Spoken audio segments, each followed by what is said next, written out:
Bonjour à tous, pendant un an je vais vous présenter un film par jour, soit 366 films dans l'année. Aujourd'hui on est au 107e film, Les temps modernes.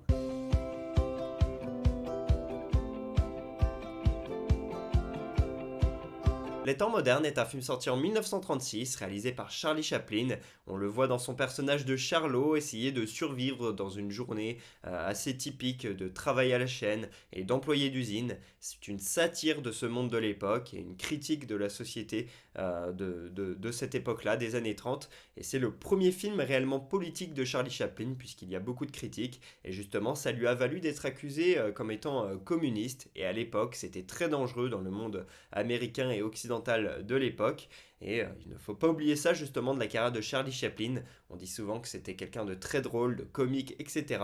Mais il a aussi fait des films politiques comme celui-ci et comme bien sûr Le Dictateur qui est le plus connu. Et il ne faut pas omettre cette partie-là de sa carrière. Comme pour tous ses films ou presque, Charlie Chaplin est le réalisateur de ce film. Il est également l'acteur principal. Il est celui qui a écrit le scénario, mais il fait également la musique et c'est lui qui est au montage. Bref, il fait tout et c'est pour ça que pour moi c'est le cinéaste le plus légendaire de tous les temps. Il sait tout faire, il s'occupe de tout, c'est son film de A à Z. À côté de Charlie Chaplin, dans ce casting, on a des acteurs populaires de l'époque. On a par exemple Paulette Goddard qui a, suite à ce film, partagé 6 ans de la vie de Charlie Chaplin. On a aussi Stanley Bliston qui lui a fait plus de 500 films dans sa carrière. On a aussi Henry Bergman qui est connu pour La Ruée vers l'or, ou encore Alan Garcia par exemple.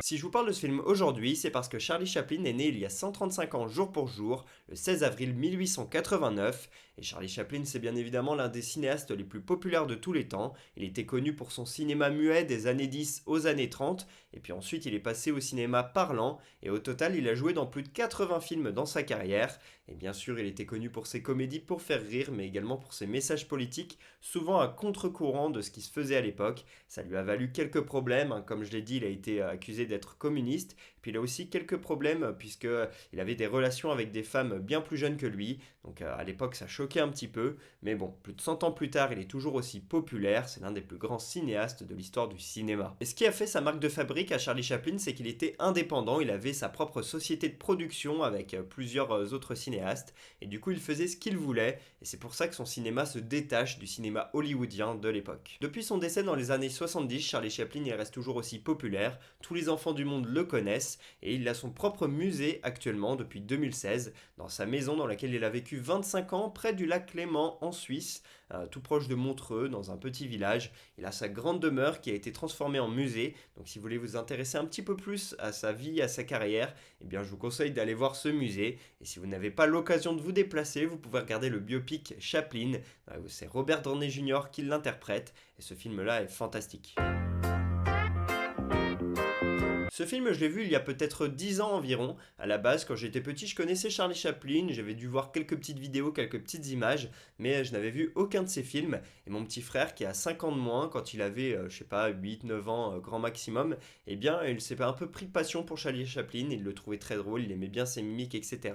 Et donc, il avait eu des DVD de lui à son anniversaire, et il adorait pouvoir les regarder. Et donc, c'est grâce à ça, et grâce à lui, que j'ai découvert Charlie Chaplin réellement, puisqu'à cette époque-là, on a regardé son biopic pour comprendre qui il était, et puis on a regardé quelques-uns de ses films.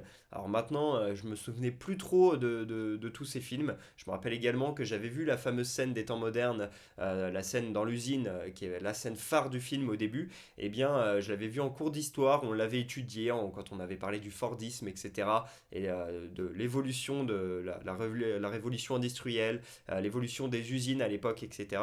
Et je me rappelle qu'on avait étudié cette scène-là, mais je me rappelais plus trop exactement de l'histoire, à part cette scène, je me rappelais plus trop de quoi parlait ce film, et globalement tous les autres films de Chaplin, j'avais plus trop d'idées, et c'était un peu loin, un peu lointain pour moi, et donc j'ai revu Les Temps modernes pour cette vidéo, et j'ai trouvé ça vraiment fantastique, à quel point un film de plus de 100 ans, peut encore, presque 100 ans, peut encore nous passionner et nous plaire, alors que c'est un film muet.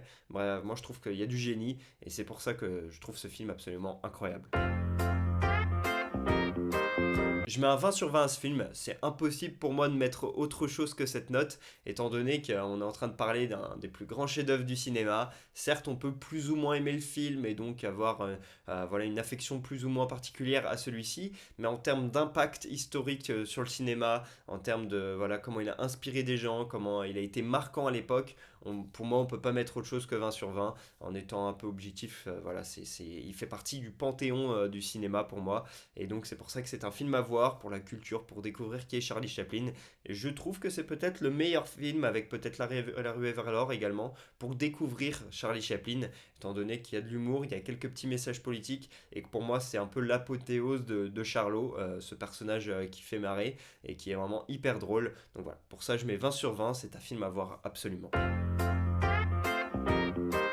Première anecdote, pour la scène où le personnage de Charlot fait du roller à l'étage et où il est pas loin de tomber dans un trou, eh bien en fait il faut savoir que Charlie Chaplin il a placé un miroir qu'il avait peint pour donner cette illusion de vide, mais en fait il n'y avait pas du tout de trou, il était tranquillement sur un plancher à un étage d'un bâtiment, il n'avait aucun souci, il n'allait pas tomber, mais avec cette impression et ce miroir, on pensait qu'il y avait un trou. Deuxième anecdote, en 1936 au moment où sort le film, le cinéma parlant il s'est bien développé, il y a une vraie transition qui a lieu entre le muet et le parlant. Et donc Charlie Chaplin, au départ, il avait écrit un script avec des dialogues où Charlot parlerait et donc il pensait faire un film parlant.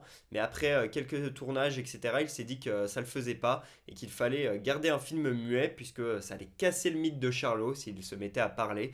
Et donc du coup, il a décidé d'en faire un film muet. Et après, il a quitté son personnage de Charlot sur ses autres films pour pouvoir faire du cinéma parlant. Troisième anecdote, Charlie Chaplin, il a pris un gros risque évidemment en critiquant le système américain avec les usines et le travail à la chaîne, mais il a également pris un autre risque en utilisant de la fausse drogue dans son film. Et il faut savoir qu'à l'époque, il y avait une loi qui interdisait les films dans lesquels il y avait des fausses drogues, comme quoi c'était pas du tout autorisé. Mais Charlie Chaplin, bon bah ça passait quand même, ça n'a pas empêché la distribution de son film et le fait qu'il ait été disponible dans plein de cinémas à travers le monde. Mais bon, Charlie Chaplin, il jouait avec le feu et ça a été chaud pour lui un peu à quelques moments de sa vie. Voilà pour ce 107e épisode d'Un jour un film, j'espère que je vous aurai donné envie de regarder Les Temps modernes. Pour ma part, je vous dis à demain pour parler du 108e film de l'année. Et pour que vous sachiez de quel film on va parler, un petit indice, Suède. Dites-moi en commentaire Suède quel film on va parler. À demain.